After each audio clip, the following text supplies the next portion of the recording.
What's up, zookeepers? Welcome back to episode 2 of Old School Sundays. I told you we're going to keep going with this series.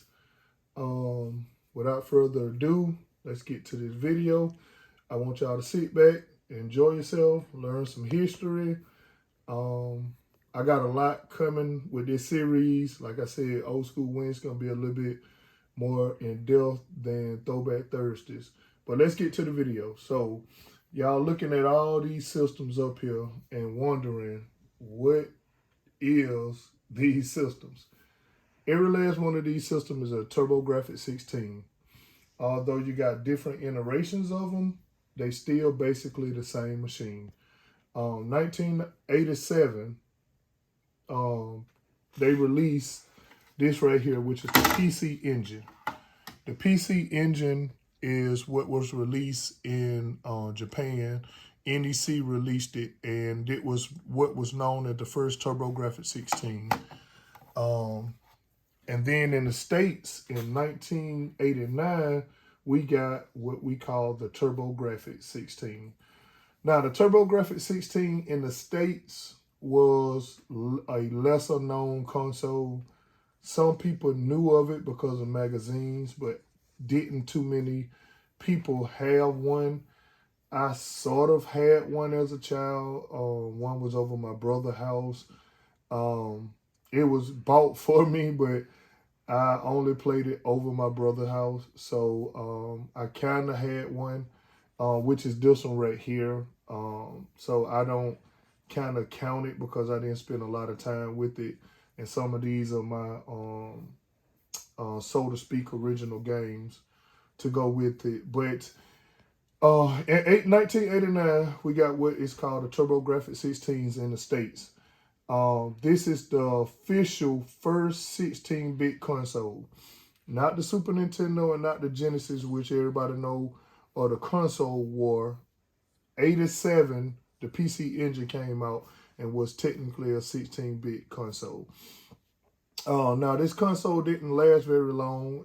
It ended in 94, gave it a total of 7 years. And like I said, over in the States, now in Japan, the PC Engine was real big. Over in the States, you probably had one maybe out of 7 kids to own one, if it was something like that. I know, other than me, that I never got to bring it home until later on. I didn't know nobody that had one, and like I said, I hardly ever played it when because I didn't go over my brother's house a lot. But anyway, it was packaged with Keith Courage. Here's the controller. It was released with the turbo pad. You can actually change the setting on how you wanted to dial up the speed of your control pad, and it only came with 2 buttons. On the console itself, it only had 1 joystick slot, and that was a downfall. You had to get this multi-tap in order to play with friends, and the games are what was on this, which is called Hue cards. Now, the Sega Master System use Hue cards as well as cartridges. That's a lesser known fact. People didn't know that either because it had a Hue card slot. But Hue cards back in the day was more reliable than cartridges. Everybody who had a Nintendo, not so much as Sega, because Sega's was a top-loaded system, but an NES, man, you had to blow in the cartridge, you had to clean it with alcohol, Q-tip, so forth and so on to get it to work. These Hue cards was more reliable. You stick it in the slot, push it up to it, click, and then you just switch the system on right there. This is not an indicator. It's just a yellow painted strip to let you know that it was powered on and in the lock position. Because while it's like this, you cannot take the card out because it's got this little lock piece that goes across the card to keep from it coming out. Later on, like I told y'all, Nintendo, Sega, Atari, and now y'all see TurboGrafx. They had an add-on CD system. As I told y'all, in the Sega CD, and in the TurboGrafx video, my thought process is to have a dedicated unit to keep my CD stationary where I don't take it on and off. And that's where my CD lies. It just stays attached and it never comes off this console. As you look to the right of it, that's the infamous Blockbuster case that you could rent this console. Yeah, back in the day, you used to can rent whole consoles. A lot of, like I said, a lot of people didn't have a lot of money to get all the different console that we got out today. Money wasn't as fluent as it is now. Like, you basically had one console, and when the next generation came out, some people were fortunate to get it. Some people had to wait till the price came down. But it wasn't no such thing as a two console to one house. Like I said, yes, I was fortunate to have a Sega and a Nintendo. I started with Atari 2600. Um, I started with games. My brother was a gamer. My mother somewhat was a gamer. So I was fortunate in that category to born into people who like games. So I always had systems. But my friends, you basically had one system until the next generation came out, and then you was lucky to get the next generation within the 2 to 3 years of when it released. So here go the Sega CD.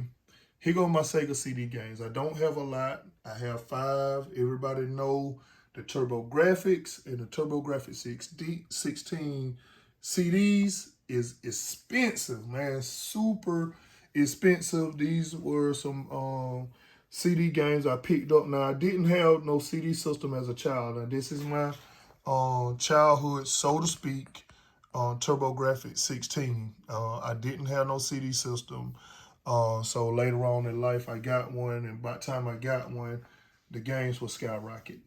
And that's all. I ain't gonna say care to have, but I don't try to collect for neither system, for the TurboGrafx or the CD system, because it's so expensive. Um, as you can see, they got the arcade stick, which is called the Turbo Stick. And back in the day when they released the arcade stick, they made it look like the console. You can see the black with the orange accents, the gray buttons, just like the joysticks. I got a lot of these from Nintendo, Super Nintendo, Genesis, and all of them PlayStation, even the original PlayStation. They joystick looked, they arcade sticks looked like the console. And I hate that it got away from that, but I do love the later designs that they did on the arcade sticks. I got plenty of those. I'll bring you some of those in later videos. Now, this machine is highly sought after, highly collected, and recently, within the last, I think, probably 5 years, it's been modified. Now, y'all gonna hate me, but this is my channel, and I'm just gonna be real. A lot of people get this console and they change the screen on it. They put an LCD screen on it. They make it larger and backlit. And my thing to that, this is just like you getting a 1969 Camaro and you putting 28s on it. Leave original tech alone. If you don't want original tech, don't buy it. But don't now, because the screens do burn pixels. So if your pixels go out, I can see replacing it. But a lot of people just jumped on the bandwagon and start replacing their screens to get a bigger screen and a clearer screen. And I just didn't understand that when it's old original tech, and this is how it's meant to be played. Unfortunately, I have a few consoles and a few different ways to play it other than just my TurboGrafx Express. But I just don't understand when you got a classic, leave it alone. Now, this little piece right here, this was the first handheld system that came with a TV tuner. You see UHF and VHF, analog.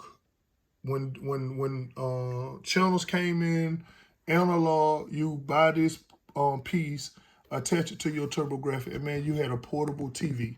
Now, the Game Gear did it later on, but TurboGrafx was the first one. And this Turbo Express takes the same card as a TurboGrafx 16. You put it in the back, put it in, same thing, got the lock mechanism. This was almost like, I would call it somewhat like the first Switch, except I don't remember that you can play this, you can output this on your TV. I'm pretty sure it's a mod that came out if it didn't natively do it, but I don't remember, my memory don't say that this projected on the TV. If it did, then it would be the first Switch. Real expensive. Nowadays, highly sought after, great working condition. Do I recommend this? No, because of the price. It just doesn't match the technology for what they asking for. Now, if you're a TurboGrafx fan, then this is a must-have and you already got one. But for my zookeepers that watching the video and just learning about it, yeah, this is too expensive.